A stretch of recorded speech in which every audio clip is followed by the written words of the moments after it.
ഉച്ചയാകാറായപ്പോഴേക്കും കഴിഞ്ഞ ദിവസം പെയിൻ്റ് അടിച്ച മുറിയൊക്കെ ഒന്നുകൂടെ നോക്കിയിട്ട് പുറത്തേക്ക് പോകാമെന്ന് ഓർത്തു. ഈ കാണുന്ന പോലെ നീല പെയിൻ്റ് അടിച്ച് ഞാൻ ഉദ്ദേശിച്ചൊരു ഷെയ്ഡൊന്നും വന്നില്ല. അപ്പോൾ ഉച്ചയ്ക്കത്തേക്കുള്ള ഭക്ഷണം ഉണ്ടാക്കണം. കൊഴുവമീൻ കിട്ടിയിട്ടുണ്ടായിരുന്നു, അത് വറുത്തു. പിന്നെ ഇന്നലത്തെ കിഴങ്ങും അതെല്ലാം കൂടെ കൂട്ടി കഴിച്ചു. അതിനുശേഷം പുറത്തേക്ക് ഇറങ്ങി. വീടിൻ്റെ മുറ്റത്ത് തന്നെ റോഡാണ്. ഈ റോഡും ഇതിൻ്റെ സൈഡിലുള്ള മരങ്ങളും ചെടികളും പുല്ലും എല്ലാം കണ്ടുകൊണ്ടിരിക്കുന്നത് എനിക്ക് ഭയങ്കര ഇഷ്ടമുള്ളൊരു കാര്യമാണ്. ഈ കാണുന്ന മഞ്ഞപ്പൂ വെച്ചിട്ട് ഏകദേശം 1.5 വർഷമായി. ഇപ്പോൾ അത്യാവശ്യം പൊക്കവുമായി, ഇഷ്ടംപോലെ പൂക്കളുമായി. എന്നും പൂക്കളെല്ലാം ഇതിൻ്റെ ചോട്ടിക്കൂടെ കിടക്കും. പാഷൻ പൂട്ട് മരത്തിൽ 2-3 പാഷൻ പൂട്ടുണ്ട്. നേരത്തേക്ക് ഇഷ്ടം പോലെ ഉണ്ടായിരുന്നു, പക്ഷേ ഇപ്പോൾ ഒത്തിരിയൊന്നും ഇല്ല. മൊത്തം കാട് കയറി കിടക്കുന്നതുകൊണ്ടാണ്.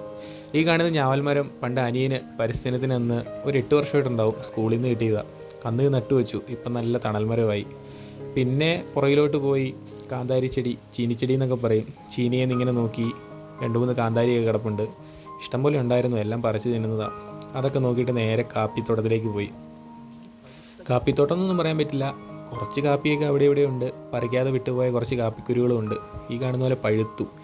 ഇത് ഉണക്കി പൊടിച്ചാണ് കാപ്പിപ്പൊടി ഉണ്ടാക്കുന്നത്. എല്ലാവർക്കും അറിയാവുന്നൊരു കാര്യമായിരിക്കും, എന്നാലും ഞാൻ ചുമ്മാ ഒന്ന് നോക്കി. ഇതാണ് ഇതിൻ്റെ കറക്റ്റ് പാകം. ഇതിൻ്റെ ഉള്ളിലെ കുരു ഞാൻ ഞെക്കിപ്പോൾ തെറിച്ച് പോയി. 2 കുരുക്കളുണ്ടാവും സാധാരണയായിട്ട്. ഈ കുരുവാണ് കാപ്പിപ്പരിപ്പ്. ഇത് ഉണങ്ങിയാണ് പൊടിച്ചാണ് കാപ്പിപ്പൊടി ഉണ്ടാക്കുന്നത്. ഏതായാലും ഞാൻ കയ്യിലെടുത്ത് നിങ്ങളൊന്ന് കാണിക്കാമെന്ന് വെച്ചു. ഇതിന് ചെറിയ മധുരമൊക്കെ ഉണ്ട്, പക്ഷേ തിന്നാനൊന്നും പറ്റില്ല.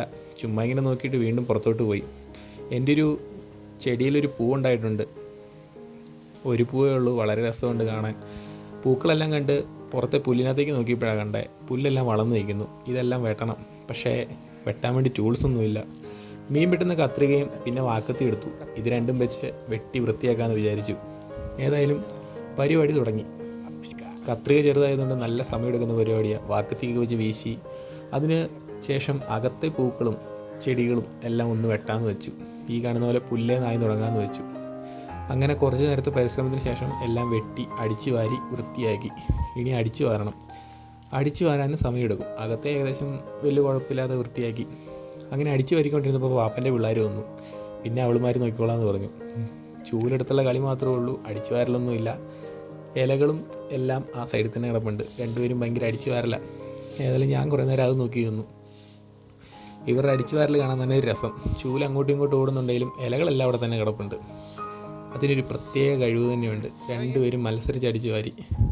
അതിനിടയ്ക്ക് ഞാൻ ഓരോ വർത്തമാനം പറയും. വീഡിയോ എടുക്കുന്നത് കാണുമ്പോൾ പിന്നെ അടിച്ചു വാരും. വീഡിയോ എടുക്കുന്നത് കാണുന്തോറും അവർക്ക് ആവേശം ഇങ്ങനെ കൂടിക്കൊണ്ടിരിക്കും. ഏകദേശം ഒരു അരമണിക്കൂർ കൊണ്ട് അത്രയും സ്ഥലത്തെ എല്ലാത്തിലും ഒരു തീരുമാനമാക്കിയെന്ന് എനിക്ക് തോന്നുന്നത്. കുറേ നേരം ചൂലെല്ലാം അങ്ങോട്ടും ഇങ്ങോട്ടും ആട്ടി. അതിനുശേഷം എന്നെ നോക്കി അവരങ്ങനെ നിന്നു. അപ്പോൾ ഇത്രയൊക്കെ ഉള്ളൂ.